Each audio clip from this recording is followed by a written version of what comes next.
흔들리지 않는 부동산 평가 기준이 있다면 무엇일까요? 바로 입지 가치를 파악하는 것이겠죠.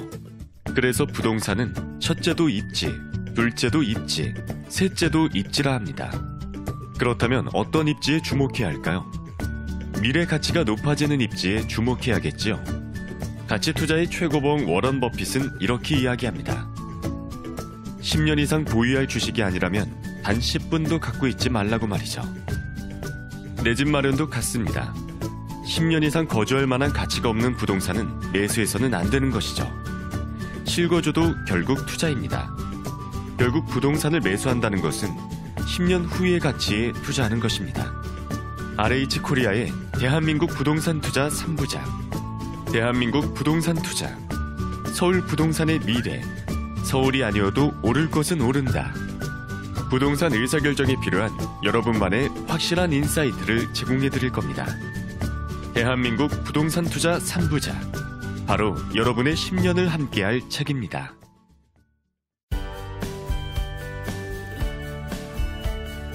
빠숑의 세상 답사기.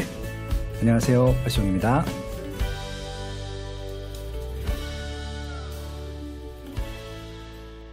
위클리 부동산 이슈. 안녕하세요, 빠숑님. 네, 안녕하세요. 네, 한 주간 잘 지내셨나요? 잘 지내셨어요? 네, 저는 잘 지냈는데 네네. 저희가 이 녹음을 목요일이나 금요일에 하고 있잖아요. 그렇죠. 근데 빠숑님 요즘에 무슨 일이 있으신 거죠? 왜요? 오늘 블로그에 글 올라온 시간을 보니까 5시 전이던데. 오늘요? 네. 3시 반에 깼어요. 고민이 있으셔서 그러신가요? 바쁘셔서 그러신가요? 그러니까 뭐 계속 뭔가 생각을 하고 있는데 생각을 하다 잠이 들어요. 네. 그러면 딱 깨면은 그게 또 연결이 돼요. 그래서 생각을 잠깐 하다가 이제 피곤하면 바로 잠이 드는데 오늘은 생각이 이어지다 보니까 잠이 그냥 가버렸어요. 그래서 바로 그냥 칼럼을 써버렸죠. 뭐. 그러시군요. 근데 4시쯤에 올랐을 텐데. 네, 그래서 좀 깜짝 놀랐습니다. 네. 근데 이제 어른들이 그러시잖아요. 나이 들면 잠이 없어진다고. 혹시 네. 건강을 걱정해 주시는 분들이 많으시니까 네, 항상 일찍 자요. 네. 9시, 10시면 자니까 잠은 충분히 잔다라고 볼 수 있는데 요즘 이래저래 좀 생각할 거리가 많아가지고 그래서 그런 것 같습니다. 네, 알겠습니다. 건강 잘 챙기시고요. 감사합니다. 네, 뉴스 바로 시작해 보겠습니다. 네. 뉴스 원 기사고요. 네. 제목은 상투 잡았나? 주택시장 막차 수요 집값 하락에 발동동이라고 되어 있네요. 이제 기사 내용을 좀 보면 2개월 전 서울의 한 아파트를 구입한 최 모 씨는 요즘 고민이 많아졌다. 최 씨는 집값이 한창 오르던 당시 집도 안 보고 집주인에게 계약금을 보내 간신히 매수 기회를 잡았다. 대출 규제가 본격화되기 전이라 가용 대출 금액도 최대한 끌어들였다. 하지만 9.13 부동산 대책 이후 분위기가 급반전에 집값이 하락 전환하자 상투를 잡은 것 아니냐는 불안감이 커졌다. 상투가 뭐죠? 일단 조선시대 때 네. 그 남자들 머리에다가 드는 게 상투잖아요. 제가 그걸 몰라서 여쭤봤겠습니까? 그러니까 집값이 상투라는 말은 꼭대기라는 얘기죠. 가장 네. 그걸 어떻게 알죠? 이 위에 더 오를 수도 있잖아요. 그러니까 이제 단기적으로 본 거죠. 단기적으로 보면 이게 우뚝 솟은 부분에 해당될 수 있으니까, 그러니까 빠지지 않겠느냐 이런 것들입니다. 네. 보통 이제 사고 나서 빠지게 되면 상투를 잡았다라는 표현을 쓰거든요. 네. 주식도 마찬가지고요. 네. 자, 기사 내용에 보면 이제 예를 든 곳이 대표적으로 네. 송파구 네. 잠실 주공 5단지 전용 76제곱미터가 19억 1천만 원까지 거래된 뒤 그 다음에는 이제 거래가 아니라 17억 초반대까지 급매물이 나왔다. 그리고 강남구 대표 재건축인 음마아파트도 전용 76제곱미터가 18억 5천만 원까지 거래됐다가 호가는 현재 2억이 낮은 16억 5천만 원으로 떨어졌다. 그리고 강북에서는 마포구 마레프라고 하죠. 네. 마포 레미안 푸르지오 전용 면적 59제곱미터가 12억 8천만 원까지 거래됐는데 현재는 11억 초반에도 매물이 나오고 있다라고 예를 들고 있습니다. 네. 요즘 항상 그 부동산 관련 기사에 빠지지 않고 나오는 얘기가 하락 중이다라는 것 같은데요. 네네. 이게 가격 하락세인 거는 맞는 것 같은데 매수하신 분들이 불안해하시는데 빠숑님 생각은 어떠신가요? 이게 단기적으로 보면은 불안해하실 수 있는데요. 그러니까 제가 단기 투자는 하지 말라고 말씀드렸잖아요. 이게 실거주든 투자든 단기로 보게 되면은 늘 불안해요. 이게 오르고 있을 때 사도 불안하고요. 내리고 있을 때 사도 불안하고 그다음에 보합세, 가격이 변하지 않을 때 사도 불안한 거예요. 그러니까 이게 단기적으로 보면 그런데 제가 지난주에도 말씀드렸다시피 부동산이라고 하는 것은 최소한 중기 그리고 좀 안정적으로는 장기로 보는 것들이 맞다라고 말씀을 드렸어요. 그래서 정말 말도 안 되게 나쁜 입지, 말도 안 되게 나쁜 상품이 아니라고 하면은 인플레이션만큼은 간다라는 게 제 지론이고요. 네, 그렇기 때문에 그냥 지금 말씀하신 언급한 아파트들 있잖아요. 지금 잠실주공 5단지, 네. 그다음에 음마 아파트, 네. 마레프. 마레프. 네. 예, 갖고 계신 분이 그냥 부러울 뿐입니다. 뭘 걱정하십니까? 그냥 안 파시면 되는 거잖아요, 빠져도. 그리고 지금 다 호가 얘기고요. 거래가 네네. 안 돼요. 지금 거래량이 지난달 대비 10월달 대비 11월달이 거의 지금 반 이하로 줄었어요. 그래서 지금 거의 거래가 안 되고 있는, 그리고 지금 전통적으로 비수기거든요, 11월달이. 네. 그러니까 이제 거래가 안 되고 그다음에 호가가 내려간 것 뿐이고 실제 내려간다 하더라도 단기적으로 내려가는 것들이지 그 입지들은 너무 좋은 입지들이잖아요. 특히 반포주공 5단지 음마 아파트 같은 경우는 재건축을 한 단지들이기 때문에 훨씬 높이 올라갈 미래 가치를 이미 갖고 있는 아파트고요. 마레프는 이제 입주한 지 몇 년 되지도 않은 새 아파트잖아요. 그리고 마포구에선 제일 좋은 아파트인데 뭘 걱정을 하십니까? 그렇게 말씀드리고 싶네요. 네. 단기적으로는 하락할 수 있지만 중장기적으로 봐야 한다라는 말씀이신 거죠? 그런데 문제는 지금 네. 말씀드린 지금 언급해 주신 이 단지들은 전혀 문제가 안 될 것 같은데 네, 네. 진짜 그 집도 안 보고 입지도 안 보고 가격만 보고 사시는 분들이 분명히 있어요. 그러니까 누가 추천했다. 그냥 좋은 것 같다. 전세랑 매매가가 갭이 적어서 그냥 샀는데 갑자기 빠지는 단지들이 있어요. 근데 그런 단지들은 제가 어떻게 해드릴 수가 없어요. 제목이랑 예를 든 곳이랑 그럼 너무 네. 상반된 곳을 예, 여기는 네. 예를 들기 부적합한 단지들이고 좋은 네네. 단지니까. 그러니까 아마 나쁜 단지들은 예를 들 수가 없을 거예요. 네네. 왜냐하면 지금도 나쁜데 언급하는 순간 아주 폭락을 하겠죠. 그러니까 문제가 되는 단지들이 분명히 있습니다. 그러니까 가격만 보고 사시는 단지들 같은 경우는요. 불안하실 수밖에 없을 것 같고요. 그런 것들은 불안하시면 파시는 게 맞아요. 예, 왜냐하면 그래야 건강하게 오래 삽니다. 네. 네, 알겠습니다. 자, 다음 국민일보 기사고요. 네. 부동산은 지금 눈치 싸움 중 최소한 내년까지는 주택거래 실종. 3대 변수는 대출 규제, 금리 인상, 상승 피로감이라고 하네요. 네. 9.13 부동산 대책으로 돈줄이 마르면서 지난 12일 기준 서울 아파트값은 1년 2개월 만에 하락세로 돌아섰다. 그렇지만 매물이 쏟아져 나오는 건 아니다. 이달 아파트 거래량은 지난달과 비교해 절반 이상 떨어졌다. 서울 마포구의 한 공인중개사는 시세보다 1억 2억 원 낮은 급매물이 나와도 거래가 안 된다며 대출이 막힌 상황에서 최소 내년까지는 거래 실종이 이어질 것 같다고 말했다. 반면 주택 보유자들은 시장 추이를 관망하고 있다. 호가가 떨어지고 거래도 줄고 있는데 불안하지 않느냐고 물으면 아직은 더 두고 보겠다며 집값이 최근 2년 새 4억 원가량 올랐으니 호가가 1억 2억 원 내리는 정도는 손실이라고 느끼지 않는 것 같다고 전했다라고 하네요. 이 기사 내용을 보면 이제 뭐 전문가 분들도 앞으로는 좀 두고 보고 관망세가 이어질 것 같다라는 의견이 대다수인 것 같은데요. 대출 규제, 금리 인상, 상승 피로감 어떤 것을 저희가 가장 고려해서 신경 써야 할까요? 예, 이거는 아마 개인에 따라 다를 것 같고요. 네. 입지에 따라 다를 것 같고 그렇습니다.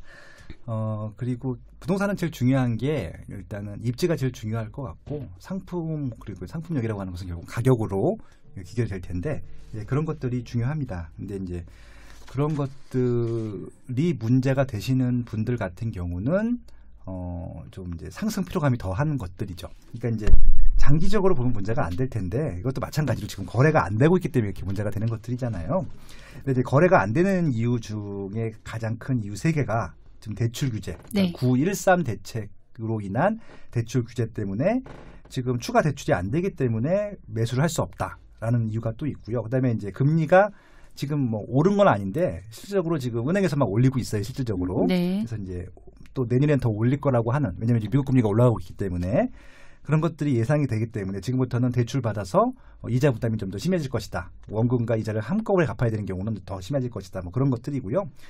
그리고 지난 1년 동안 굉장히 많이 올랐어요. 그러니까 서울 같은 경우는 거의 지금 뭐 지역에 따라 다르긴 하겠지만 14%에서 한 25% 사이 정도 올랐기 때문에 예, 그런 부분들 가지고 좀 힘들어한다라고 말씀하시는 것들 같은데 지금 일단 시기상으로 비수기라고 말씀을 드렸습니다. 네. 11월 달이기 때문에 어떻게 될지 모르고요. 그리고 또 이제 9.13 대책이 나온 지 얼마 안 됐습니다. 그리고 이제 지금 문제가 뭐냐면은 세금 부분이에요. 지금 언급은 안 했지만 세금 부분들이 있는데 제가 봤을 때는 이제 세금 부분들이 굉장히 큰 이슈가 될 것 같아요. 지금 세금은 세율을 올리는 부분들도 있고요. 또 하나는 이제 공시지가라고 하는데 그것들을 이제 현재 가격으로 수준으로 올리는 것들이 있거든요. 예를 들어서 지금 마레프 같은 경우 아까 말씀하신 마레프 같은 경우는 34평이 한 15억에서 17억 정도 사이에 거래가 되는데 이게 공시지가로 하게 되면 이게 한 7억, 8억밖에 안 돼요. 반값밖에 안 되기 때문에 이것들을 현실화하게 되면은 이제 세율을 올리지 않는다 하더라도 세금을 더 많이 내는 부분들이 생기잖아요. 뭐 크게는 뭐 2배까지도 낼 수 있다고 하는데 네. 그런 부분들까지 겹쳐진다고 하기 때문에 이게 지금 어떻게 될지 모르는 상황이라서 아마 11, 12월 달까지는 눈치 보기 장사가 계속 지속되지 않을까 그렇게 보고 있고요. 이 공시지가는 내년에 결정이 돼요. 내년 1월 달에. 그러니까 이제 보통 이제 재산세가 6월 달에 나오고 그러니까 7월 달에 나오고 이제 9월 달에 부과가 되는데 그때 재산세를 부과하는 기준이 되는 가격을 1월 달에 결정을 한단 말이에요. 그거 보시고 아마 이게 조금 시장이 어떻게 갈지 좀 판단해 볼 수 있을 것 같은데 일단은 그것 때문에 내년 1월 달까지는 조금 눈치 보기 장세로 가지 않겠느냐라고 하는 것들이고요. 만약에 이게 지금 폭락 장사라고 하면은 하락 장사라고 하면은 11월 달도 많이 내렸을 겁니다. 근데 내리지는 않았어요. 지금 거의 보합세거든요. 네. 12월 달 거 시세를 한번 봐야 되는데 일단 12월 달 보고 한번 감을 보시면 좋을 것 같고 정확하게는 1월 달 시세를 보시면서 이게 정말 하락 시세인지 하락 장인지 아닌지를 판단해 보시면 좋을 것 같습니다. 네. 금리 이야기가 보여서 네. 여쭤보고 싶은데 네네. 빠숑님은 첫 집, 내 집을 언제 처음 마련하셨나요? 나이도 정확히 기억이 안 나는데 아무튼 10년은 훨씬 넘었고요. 네. 10여 년 됐는데 제가 2001년도에 결혼을 했고 두 번째 이사 갈 때 이사를 할 때 내 집 마련을 갔고요. 그때 제가 대출을 처음 받았어요. 그때 금리가 혹시 기억나시나요? 대출 금리? 그때가 2004년도인지 그때쯤 됐었을 텐데 금리가 대출 금리, 부동산 담보 대출이 5.8%였어요. 네. 지금 거의 지금이랑 비교하면 2배 가까운 거 아닌가요? 지금 3%대 전후니까 네. 뭐 조금 지금 최근에 받으시는 분들은 4%까지도 받으신다고 네, 하니까 네. 예. 제가 대출 이자를 제일 조금 냈을 때가 2.9%까지 내본 적이 있었는데 그거에 비해서 지금 2배 정도 됐었던 것들이었고요. 네. 그때 제가 마이너스 통장을 썼었는데 돈이 많이 없으니까 그때 마이너스 통장 금리가 8.9%였어요. 네. 무슨 생각으로 그렇게 하신 거죠? 돈이 없으니까 생활비가 없으니까 그러니까 뭐 돈이 없으니까 대출을 받았고 생활비도 부족해서 가끔 마이너스 통장을 썼었죠. 그때에 비하면은 지금 금리는 많이 낮은 게 맞고요. 저금리가 맞고 지금 오른다 하더라도 그때 수준으로 올라갈 것 같지는 않아요. 네. 그렇게 보셔도 좋을 것 같아요. 제가 금리가 문제가 될 것 같지는 않습니다. 제 생각에도. 그리고 우리나라 금융 제도가 잘 되어 있어서 대출을 생각보다 많이 안 해줘요. 그러니까 저도 이제 투자를 할 때는 대출이 안 나와서 투자를 못한 경우가 대부분이었었거든요. 네. 그래서 우리나라는 대출을 생각보다 많이 안 해주기 때문에 부동산 담보 대출이 문제가 될 것 같지는 않아요. 근데 부동산 담보 대출을 받아서 다른 때 전용을 한다 그러잖아요. 사업 대출로 쓰든지 아니면 생활비로 쓴다든지 그렇게 되신 분들이 문제가 되는 것들이지 단순하게 부동산 담보 대출만을 받기 위한 대출은 문제가 안 된다고 봐요. 그 이유가 이게 아파트 같은 경우는 이제 낙찰가율이라는 게 있는데 보통 이제 그러니까 대출을 받은 금액보다는 높은 금액에 낙찰이 됩니다. 그러면 은행 대출 갚고도 남아요. 그러니까 부동산 담보 대출이 절대 문제가 되지는 않으니까 그게 문제가 될 것 같지는 않고요. 그러니까 지금 이제 투자하시는 분들은 최소한의 비용으로 투자를 하고자 바라기 때문에 전세를 끼고 하는 이제 매매 투자 같은 경우는 그 정도 갭 비용을 현찰을 갖고 계신 분들은 대출을 안 받겠지만 뭐 신용 대출이라든지 담보 대출을 받아서 투자를 하실 분들도 분명히 있거든요. 월세 투자하시는 분들 같은 경우는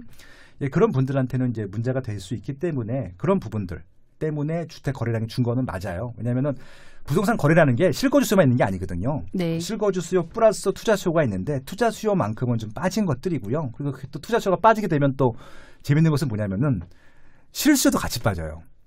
그러니까 실수요랑 투자 수요는 거의 저는 비례한다고 보고 있거든요. 그렇게 네, 이해하시면 될 것 같습니다. 알겠습니다. 자, 다음 기사는 한국경제고요. 북상하는 전셋값 급락. 거제, 울산 올리고 안성, 평택, 안산 강타. 태풍 경로 기사인 줄 알았어요. 기사가 재밌네요. 네네. 기사 내용을 보면 국내에서 아파트 전셋값이 마이너스 변동률을 기록한 해는 3번밖에 없다. 저도 몰랐네요. 네. 외환위기가 강타한 1998년. 이때 제가 몰랐던 시기고. 네. 카드 대란 충격을 받은 2004년. 네, 그때는 기억합니다. 네. 그리고 올해다. 네. 예, 올해 전셋값이 떨어지는 주된 이유는 지방과 수도권 외곽의 공급 가인가 지방 산업 경기 침체다.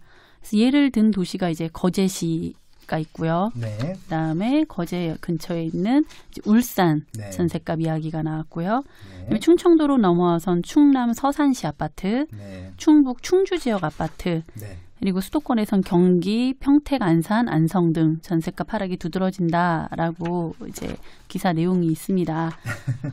전셋값 급락 네. 어떻게 생각하시나요? 네. 또 사례가 좀 그러네요. 네. 예, 그러니까 뭐 아파트가 정말 많고 인기 있는 지역이고 그런 지역의 아파트 전세 가격이 좀 하락을 했다 그러면은 그렇구나 할 텐데 지금 예를 드신 지역들이 대부분 다 지방이고요. 네. 지방 중에서도 지금 부동산 조정 장세인 지역입니다.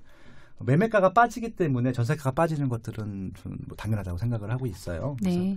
이 지역은 이제 단순하게 뭐 전세가 급락만 가지고 논할 바는 아니고요. 그 지역의 경기 그리고 이제 매매가의 조정 이런 것들까지 고려해서 봐야 되는데 지금 거제라든지 울산이라든지 뭐 통영이라든지 이런 지역들 같은 경우는 경상남도권인데요. 거기는 일단 경제가 별로 안 좋아요. 예를 들어서 지금 거제가 제일 많이 빠졌다라고 하는데 네. 대우조선해양이라든지 삼성중공업이라든지 지금 거의 사상 최악의 지금 좀 그렇거든요. 네. 경영 상태가 안 좋고 지금 뭐 대우조선해양은 조금 낮았다고는 하는데 그런 부분들까지 맞물려 있기 때문에 실수요가 빠진 거예요. 그러니까 이제 이런 전세 수요는 보통 실수요라고 하는데 네. 조선업 같은 경우는 배 한 척 수주하게 되면 한 5천 명 정도가 필요하다고 해요. 그러니까 네. 배 한 척 수주 못할 때마다 5천 명이 나가야 되는 것들이잖아요. 그렇기 때문에 실거주 수요가 좀 늘었다가 줄었다가 하기 좀 그런 좀 현상들이 좀 심한 지역입니다. 거제 같은 경우는 지금 거제는 과거 대비 수주 실적이 좀 줄었다라고 보시는 게 맞을 것 같고요. 좀 울산도 마찬가지고 중앙 쪽이기 때문에 조금은 이제 조금 어렵다라고 하는 부분들이기 때문에 단순하게 지금 뭐 이 부동산 시장에 문제가 있어서 이런 것보다는 여기는 오히려 경기적인 요소가 더 크다라고 하는 것들이고요. 지금 아까 충청권에 이제 충주 말씀해 주셨고 뭐 서산 말씀해 주셨는데 여기 네. 아마 새 아파트 입주가 많았을 거예요. 여기 또 새 아파트 입주가 많게 되면은 외부에서 유입이 될 만한 수요가 많은 지역이 아니고서는 어차피 현장에서 이렇게 나눠 먹기를 해야 되는 것들이잖아요. 같은 지역 내에서. 네네. 그러다 보면은 나눠 먹기를 하는 좀 절대적인 시간이 필요해요. 다 채울 때까지. 그렇기 때문에 빨리 채워야 되기 때문에 시세도 좀 낮게 내놓는 게 일반적이거든요. 그렇기 때문에 좀 서산이나 충주는 아마 그렇게 보시면 좋을 것 같아요. 충주 같은 경우는 지금 기업 도시인데 새 아파트가 좀 많이 입주를 해요. 그래서 네. 이제 그거 좀 채울 때까지 기존 아파트랑 같이 더불어서 전세 시세가 좀 약세로 갈 것이다. 그렇게 예측해 볼 수 있는 것들이고요. 경기도 같은 경우 안산, 안성, 평택 다 경기도 남부 지역인데 마찬가지로 여기도 신규 입주 물량이 많아요. 특히 평택 같은 경우는 굉장히 많이 분양을 했거든요. 입지가 거기 일자들이 많은 지역이기 때문에 나쁜 입지가 아닌데 물량이 많이 몰리다 보니까 이제 조정이 되는 것들입니다. 근데 이제 아까 말씀드렸다시피 외부에서 유입이 되어야지 빨리 끝나는데 지금 이 요 세 지역들 좀 빠지는 지역들 같은 경우는 현재 있는 그런 수요 가지고 나눠먹기 하는 시장이기 때문에 조금 더 다 채울 때까지 기다려야 된다는 것들이고요. 어떻게 채우냐면요. 구축에서 신축으로 가고요. 그다음에 그 다세대 빌라에서 구축 아파트로 가요. 그런 기간들이 좀 필요하잖아요. 이사를 가려면. 그러니까 이게 집이 생겼다 하더라도 지금 집을 당장 빼서 이사 갈 수 있는 게 아니잖아요. 통상적으로 전세 그런 계약 기간이 2년 정도 걸리니까 한 1년 정도는 텀이 생길 수도 있거든요. 몇 개월 정도는. 그래서 그런 것도 좀 기다려 보신 다음에 한번 진짜 빠졌는지 안 빠졌는지 보시면 좋을 것 같아요. 예, 그렇게 보시면 됩니다. 이거는 매도나 매수하시는 분들 입장에서 말씀하신 거고 네. 그냥 나는 임대료를 지향한다. 네네. 전세로 임대로 살겠다 하시는 분들에게는 네. 이곳에서 내가 마음에 드는 곳, 제일 좋아하는 곳, 전세가가 빠졌다면 네네. 예, 뭐 맘 놓고 들어가셔도 되는 건가요? 이 마물 왜냐하면 뭐, 기사를 보다 보니까 네. 이제 나중에 전세금을 못 받는 경우 뭐 이런 내용들도 보이길래 깡통 전세란 말도 있고 네. 역전세란 말도 있는데요. 이 전세는 크게 문제가 되진 않아요. 수요가 많은 경우 같은 경우는. 그리고 요새는 또 전세 보증금 보증제도라 그래서 또 이렇게 보험을 드는 것들도 있거든요. 그래서 보통 그것도 많이 있으시는데, 그러니까 전세도 매매랑 똑같다시피 이게 수요가 많이 빠지는 지역들 같은 경우는 전세 시세가 빠질 수밖에 없거든요. 그런 것들 조심하실 때 너무 전세가 비싼 지역들은 조금 이렇게 좀 고려를 하시면서 들어가시면 좋을 것 같아요. 그리고 이제 중요한 것은 제가 대한민국 부동산 책에도 썼고 제 빠숑의 세상 답석이 블로그에도 썼지만 전세 시장을 활용하는 방법들이 있어요. 그러니까 굳이 매매 안 하실 분들 같은 경우는 이렇게 신규 입주 물량이 많은 데들은 100%입니다. 전세 시세가 빠지거든요. 그럼 그런 데 가서 제일 좋은 거 골라서 전세 들어가시는 것도 방법이에요. 그래서 제 주변에 계시는 분 중에서는 새 아파트만 전세로 옮겨 다니시는 분도 있으세요. 서울 내에서도. 네. 그것도 하나의 삶의 지혜죠. 네. 삶의 지혜이긴 한데 체력도 대단하신 것 같네요. 이사 한 번 하는 게 보통 일은 아니던데. 그러니까 보통 이사를 자주 하시는 분들 보면요. 이삿짐이 아주 간단하세요. 네, 네. 그렇습니다. 네, 다음 기사 네. 살펴볼게요. 매일경제 기사고요. 네네. 9.13 대책 본격 시행 전 물량 1만여 명 몰렸지만 1순위 마감 못해. 그래서 병점역 아이파크 캐슬 16일 2순위에서 모든 타임 마감이라는 제목이었고요. 네네. 기사 읽다가 저는 이제 제목만 보고 여기가 뭐 엄청 미분양이었나 싶었는데 이제 병점 복합 타운과 병점 복합 환승센터 개발 등 병점역 일대에 들어서는 대규모 브랜드 타운인 병점역 아이파크 캐슬이 본격 공급에 나섰지만 일부 주택형은 1순위 마감에 실패했다. 9.13 대책 규제 여파가 신규 단지에도 일부 부담을 준 것으로 풀이된다. 근데 좀 꼼꼼히 살펴보니까 17일 금융결제원에 따르면 지난 15일 실시한 이 단지의 9개 주택형 1순위 청약 결과 전용 84제곱 C형을 제외한 8개 주택형이 1순위 내 마감했다. 최고 경쟁률은 19.43대 1로 127세대 모집에 2,467명이 청약을 신청한 전용 59제곱미터에서 나왔다. 기사를 다 읽어보니까 9개 형 중에 하나만 빼곤 다 1순위 마감이 된 거 아닌가요? 그러면 이게 큰 문제 같진 않은데 그래도 어떤 의미가 있으니까 이런 기사가 나왔겠죠? 2순위 마감 어떤 의미로 읽어야 되나요? 이게 좀 이제 애매해요. 그러니까 이제 이게 완판이 되긴 했어요. 네. 순위는 30기까지 있기 때문에 일단 2순위는 마감이 됐는데 네.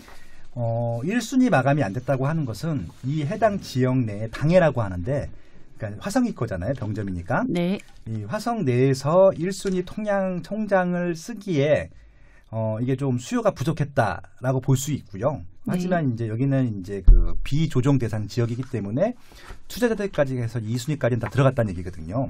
그렇게 되면은 이게 이제 투자자들이 봤을 때는 계속 단기 거래를 할 수 있기 때문에 들어갔을 때 투자 상품으로서는 어느 정도 매력적이지만 이게 실수요라고 하면은 딱 수요가 그만큼이구나라는 것들을 느낄 수 있는 거예요. 왜냐면은 이 병점이라는 데가 어디냐면요.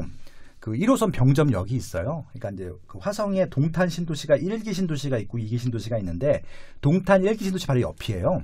근데 동탄 1기 신도시 같은 경우는 전철이 없거든요. 근데 여기는 전철이 있어가지고 나름 이 동탄 신도시가 입주할 때까지도 인기가 있었던 지역이었어요. 근데 이제 동탄 2기 신도시 개발하면서 그다음부터는 아파트가 낡기 시작한 거죠. 거의 20년 차가 되다 보니까는 거의 지금 이제 저희들 기억 속에서는 잊혀져 가고 있던 지역이었었는데 네. 새 아파트가 등장을 한 겁니다. 아이파크 캐슬이라고 하는 이제 일본 브랜드 아파트가 등장해서 구축이 많은 지역에 새 아파트는 수요가 많거든요. 네네. 그래서 이제 왜냐하면 구축 아파트에서 보통 이사를 갈 테니까. 근데 이제 그런 수요까지도 받았는데도 불구하고 1순위 마감을 못했다라고 하는 것들은 화성에도 이제 실거주로 할 만한 아파트가 많아졌구나. 예전에는 병점 아니면은 동탄 1기 신도밖에 없었는데 이제 동탄 2기 신도시라고 하는 대형 신도시가 생겼기 때문에 선택의 대안이 많았기 때문에 실거주만으로 채우기에는 조금 이게 뭐 적은 것은 아니지만 이게 아주 많은 것은 아니다라는 판단이 생기기도 했고요. 하지만 그럼에도 불구하고 지금 화성에서 동탄 같은 경우는 이게 이제 조정대상 지역이기 때문에 이렇게 이제 단기 거래를 못 하거든요. 근데 여기 같은 경우는 비조정대상 지역이기 때문에 6개월 만에 분양권을 전매할 수 있단 말이에요. 그러니까 네. 투자자들이 보기에는 괜찮은 상품이었던 거죠. 근데 문제는 가격이 생각보다 아주 쌌던 건 아닌 것 같아요. 그래서 이제 이게 과연 뭐 투자 수익률이 얼마큼 될지는 좀 따져봐야 될 것 같습니다. 네. 평균 평당가가 1,080만 원으로 나와 있는데요. 네네. 그러니까 주변 인근에 비해서 이렇게 가격이 낮은 편이 아닌 건가요? 지금 동탄에 비해서는 많이 싸고요. 네. 그러니까 구축 수준인 거죠. 구축에 있는 20년 차 정도 된 구축 아파트들 수준이기 때문에 이게 이제 쌀 수도 있고 비쌀 수도 있는데 동탄과 비교했을 때는 경쟁력이 조금 이제 애매한 거죠. 과연 이 입지를 이 가격에 들고 들어갔을 때 투자 수익률로서는 수익률이 될까? 이게 무슨 말씀이냐면은 실거주 수요라고 하면 굉장히 좋은 가격이에요. 왜냐하면 구축 가격이기 때문에. 네. 근데 이제 투자 목적으로 봤을 때는 가격이 좀 애매한 거죠. 시세 차익이 확실히 안 보인다. 이러는 것들이죠. 지금 말씀하시는 투자가 네. 1가구 1주택자도 내 집 마련을 사는 것을 내 집 마련하는 걸 투자 아닙니다. 여기서는 개념으로 보시는 진짜 건가요? 투자예요. 진짜 리얼 네, 투자요? 실거주 말고 네. 한 채 더 사는 것들. 네, 시세 네. 차익 목적으로 들어오신 분들. 왜냐하면은 전매 기간이라고 하잖아요. 네, 네. 그러니까 분양을 받은 다음에 이게 입주하기 전까지 기다리는 것들이 아니라 이게 분양받고 계약한 다음에 6개월 있다 이거 팔 수 있어요. 분양권을. 그 투자 말씀드리고 분양권 투자. 네. 알겠습니다. 저희가 몇 번 언급한 그 리더스원 서초 네. 리더스원 같은 경우는 그 1순위 마감이었잖아요. 그곳은 뭐 6개월 제한 이런 것도 없죠. 아니 거기는 저기 등기를 쳐야 돼요. 네네. 네, 실제 입주를 하든지 아니 세를 주든지 그렇게 해야 됩니다. 네. 그럼에도 불구하고 그렇게 많은 통장이 몰려 있었던 거네요. 몰려온 그렇죠. 거네요. 네. 네. 거기는 또 더군다나 중도금 대출도 안 나오는데 네. 그랬죠. 네, 그렇습니다. 아, 정말 지역마다 너무 다르기 때문에 좀 꼼꼼히 살펴봐야 될 필요가 있는 것 같습니다. 네, 그래서 지금 굉장히 공부를 많이 해야 되는 제도가 생겼어요. 왜냐하면 지금 단순히 조정 대상 지역, 투기 과열 지역, 투기 지역 이 정도가 아니라 지역마다 세금을 부과하는 규칙이 다르고요. 그리고 대출을 받는 규칙도 다르고요. 전매 기간도 다르고요. 1순위 그런 기준도 다르고요. 다 달라요. 결국은 자기가 목표로 하는 지역, 관심 있는 지역들 같은 경우는 어떤 조건들이 해당하는지 다 보셔야 돼요. 대출, 그다음에 이제 대출하고 금리도 달라지고요. 심지어는 이제 전매 기간, 그다음에 또 내가 들어갈 수 조건이 되는지, 당해인지, 이게 전국에서 다 청약을 넣을 수 있는 거 이런 것도 다 보셔야 됩니다. 그런 걸 어디서 좀 보면 좀 한눈에 쉽게 볼 수 있을까요? 빠숑의 세상 답사기 네. 2회에 네네. 초청 게스트였던 해안선 편이 있습니다. 네네. 그거 1부, 2부 들어보시면 아마 좀 많이 얻으실 수 있을 것 같아요. 네, 알겠습니다. 예. 자, 다음 한국경제. 내년 집값 숨은 변수, 서울 세전철 12개 어디까지 왔나. 그래서 9호선 3단계와 이제 경전철 9곳 가시화 이런 내용인데요. 서울시 도시철도 경전철 등 전철망 구축 사업이 뒤늦게 속도를 내고 있다. 9호선 3단계 연장 사업은 착공 9년 만에 다음 달 개통한다. 또 10년째 지지부진하던 위례 신사선은 지난달 민자 적격성 조사를 통과했다. 사업성 부족, 예산 감소 등의 이유로 지연했던 사업이다. 그래서 지금 제가 기사를 읽어보니까 빠숑님이 착공을 해야 우리가 좀 더 눈여겨봐야 한다라고 말씀을 많이 하셨잖아요. 네네. 9호선 3단계 연장 노선 같은 경우는 이제 다음 달 개통을 앞두고 있다고 하고요. 12월 1일 날이 아마 개통 일정일 거예요. 예. 그다음에 8호선 연장인 별내선과 5호선 연장인 하남선도 각각 2023년 9월 개통 예정, 그리고 2020년 개통 예정이라고 하고요. 그다음에 경전철 사업도 이제 하나둘 가시화되고 있다 해서 9개가 예로 나와 있는데 신림선, 동북선, 면목선, 서부선, 우이신설 연장, 난곡, 목동, 위례신사선, 위례선. 이 9개 중에 실제로 지금 현재 착공이 되어서 공사가 진행되고 있는 거는 신림선 하나입니다. 네, 하나인 것 같아요. 네네. 이제 신림선 같은 경우에는 2022년 개통 목표로 공사를 진행 중이라고 하고 네. 나머지는 아직 이제 검토를 긍정적으로 생각을 하고 있지만 착공은 되지 않았네요. 지금 동부선 같은 경우는 설계를 하고 있기 때문에 네. 확정이 됐다라고 보셔도 될 것 같고요. 하지만 네. 이제 언제 착공을 할지 모르기 때문에 네, 네. 삽을 뜨는 걸 보고 들어가시라. 예, 그런 네. 말씀을 드리죠, 제가. 이렇게 세전철역들 현황을 쭉 봤는데 네. 어떤 영향이 있을까요? 일단은 전철은요. 일단 지역의 가장 큰 호재 중에 하나입니다. 그러니까 이제 호재가 보통 세 가지로 나눌 수가 있는데 교통 호재가 있고요. 또 하나는 일자리 호재가 있고 또 하나는 새 주거시설 호재가 있는데 그러니까 이 전철망 같은 경우는 이제 교통호재에 해당이 되는 것들입니다. 보통 도로랑 철도망이 있을 텐데 도로보다는 철도망이 훨씬 더 큰 호재라고 보시면 좋을 것 같고요. 근데 이제 문제는 모든 철도망에 동일한 프리미엄이 생기는 게 아니라는 것들입니다. 네. 그러니까 이제 이 철도망이 프리미엄으로서 의미를 가지려면은 이 철도를 이용하고 이동하는 사람들 숫자가 많아야 돼요. 고정적으로. 근데 단순하게 그냥 개통을 했는데 숫자가 적게 되면은 별 영향권이 없는 겁니다. 그러니까 지금 뭐 단적인 예로 우이신설 경전철이라고 있는데 네네. 생각보다 많이 이용을 안 해요. 그러니까 네. 그 라인에 있는 것들 같은 경우는 호재 프리미엄이 별 많이 반영이 되지는 않았었고요. 그 이유가 이게 사람들이 많이 이용하려면 일자리 노선이어야 되거든요. 네, 출퇴근 네. 사람들이 많아야 되기 네. 때문에. 근데 그 라인은 환승도 4호선밖에 안 되고 그다음에 또 메인 노선이라고 할 수 있는 뭐 2호선이라든지 3호선, 7호선, 9호선과 환승이 안 돼요. 그런 부분들이 좀 단점이었었는데 지금 이제 계획되어 있는 것 중에서 9호선은 말할 것도 없이 강남권 노선이기 때문에 좋고요. 네. 무조건 좋은 거고 5호선도 강남권과 그다음에 강북권 일자리 지역으로 가기 때문에 좋은 것들이고요. 네. 8호선 연장도 잠실과 연결이 되기 때문에 좋다고 할 수 있는데 지금 경전철들이 조금은 이제 문제가 될 수 있거든요. 왜냐하면 네네. 이건 취약한 지역들만 연결하는 곳이기 때문에. 그래서 네. 이 경전철의 경쟁력은 이 경전철 자체로서는 큰 의미가 없고요. 네. 위례 신설선은 제외하고 그거는 경쟁력이 있고요. 네. 나머지 신림, 동북, 면목, 서부, 우이 신설 연장, 난곡, 목동, 위례 같은 경우는 이 선이 메인 노선들 있잖아요. 네네. 2호선, 3호선, 7호선, 9호선과 환승이 되면은 괜찮은 전철이 되는 것들이고 환승이 안 된다고 하면은 조금 가치가 낮은 노선 이렇게 이해하시면 될 것 같습니다. 네, 알겠습니다. 네. 네. 마지막 질문 드릴게요. 네. 이데일리 기사고요. 네. 민주화 상징 옛 영등포 교도소 부지 45층 주상복합으로 변신. 서울 구로구는 고척동 옛 영등포 교도소 부지 개발 착공식을 오는 23일 열고 본격 공사를 진행한다고 20일 밝혔다. 이곳을 보니까 지금 김근태 전 민주당 고문, 백기환 소장, 이부영 전 국회의원, 유시민 작가 등 재야 운동가와 지식인들이 이곳을 거쳐갔다고 하네요. 하지만 일대 아파트가 속속 들어서면서 지역개발 걸림돌로 인식, 주민들의 이전 요구가 끊이지 않았다. 지난 2016년 국토교통부는 맞춤형 주거 지원을 통한 주거비 경감 방안을 통해 교정시설 부지를 토지 임대 방식의 뉴스테이 사업으로 추진하기로 했다.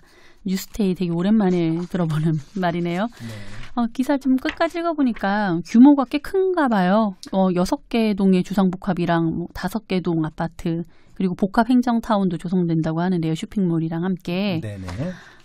교도소 부지 개발의 의미는 저희가 어떻게 봐야 할까요? 일단은 교도소가 집 근처에 있으면 좋으세요, 나쁘세요?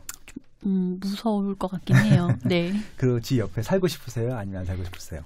솔직히 지금 근데 이 교도소가 구로구 천왕동으로 이전했다고 하잖아요. 네. 또 구로구 천왕동 분들이 듣고 계시면 기분 언짢아하실 수도 있을 것 같아서 말씀드리기가 좀. 예, 언급하지 말기로 하고요. 네네. 일단 이전에 간 부지만 보자고요. 네.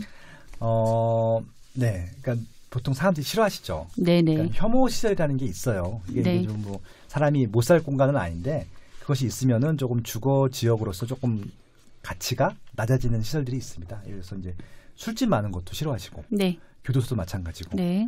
또 대표적인 게 또 사창가, 네. 직장 시설이라고 하잖아요. 네네. 그래서 그런 것들이 옆에 있게 되면은 그 옆에 별로 살고 싶어하지 않으시죠. 그 네네. 이유가 그러니까 본인뿐만이 아니라 애들 때문에 그래요. 네네. 교육 환경이 안 좋다라고 생각을 하는 거예요. 그래서 네. 이제 그런 시설들 옆에는 집값이 싸죠. 네. 예, 근데 이제 그런 것들이 없어지게 되면은 그 전보다 가치가 올라가는 것들이잖아요. 네. 그렇게 이해하시면 될 것 같아요. 그래서 이제 이게 영등포 교도소는 아니지만 아까 비슷한 이제 혐오 시설 중에 하나였던 집창 시설이 없어지게 됐을 때 프리미엄이 올라가는 지역들이 있잖아요. 대표적인 게 최근에 이제 앞으로 곧 분양을 할 청량리 588. 예, 청량리 옆에 있는 588인데 거기다가 지금 롯데캐슬에서 65층짜리 4개 동이 들어서게 되거든요. 네. 그 지금 호재 하나만으로도 지금 동대문이 들썩들썩하고 있단 말이에요. 네네. 예, 마찬가지입니다. 여기도 이제 영등포 교도소가 없어지고 여기다가 이제 선호 시설이 되는 것들이죠. 아파트도 들어오고 여러 가지 복합 시설이 들어오기 때문에 이 지역 프리미엄은 올라간다고 볼 수 있어요. 그런 효과가 있다라고 보시면 될 것 같습니다. 2022년까지 이제 완공이 된다고 하니까 네. 얼마 남지 않았네요. 그래서 이제 이 주거시설 새로 생기는 주거시설도 좋지만 네. 이 주변 지역이 더 좋은 거예요. 오히려. 왜냐하면 또 뉴스테이기 때문에 또 뉴스테이를 또 별로 안 좋아하시는 분들도 있어요. 왜냐하면 월세 아파트잖아요. 일종의. 네네. 나중에 분양 전환도 되긴 한다고 하지만 일단은 기본적으로 자가로 거주하고 싶으신 분들이 있을 텐데 그분들한테는 관심이 대상이 아니겠지만 이 주변에 있는 지역들 같은 경우는 갑자기 교도소가 없어지고 상가도 생기고 도서관도 생기고 병원도 생기고 얼마나 좋아요. 그렇죠? 보육시설 생기고 그렇기 때문에 그 주변 그런 주거시설들이 더 호재가 되는 것도 있죠. 네, 알겠습니다. 네. 오늘 기사 여기까지 준비해봤고요. 네. 예, 오늘도 상세하게 설명해 주셔서 매우 감사드립니다. 다음 시간에는 어느 분이 초청되는지 네. 살짝 힌트를 주실 수 있을까요? 제가 정말 개인적으로 네. 모시고 싶었던 분이고요. 네. 아닌 분도 있었나요? 아마 많은 분들이 잘 모르실 수도 있는데 네. 아시는 분들은 또 잘 아시고요. 페이스북 스타시고요. 네. 네, 서울시에서도 일을 하셨던 분이고 공공 일을 하셨던 분이에요. 그래서 최준영 위원님이시라고. 네. 네, 손에 잡히는 경제 지금 고정 출연하시는 분인데 대한민국 도시 이야기를 정말 디테일하게 알고 계세요. 왜냐하면 네네. 도시 설계를 하셨던 분이기 때문에 그리고 그분을 통해서 여러 가지 좀 도시 설계에 대한 이야기를 들어보려고 하고 있고요. 그래서 이제 저희가 그 해당 지역의 부동산을 이해하는데 조금 더 도움이 되실 수 있는 그런 좀 정보들을 드리고자 좀 좋은 질문을 또 마련해 보도록 하겠습니다.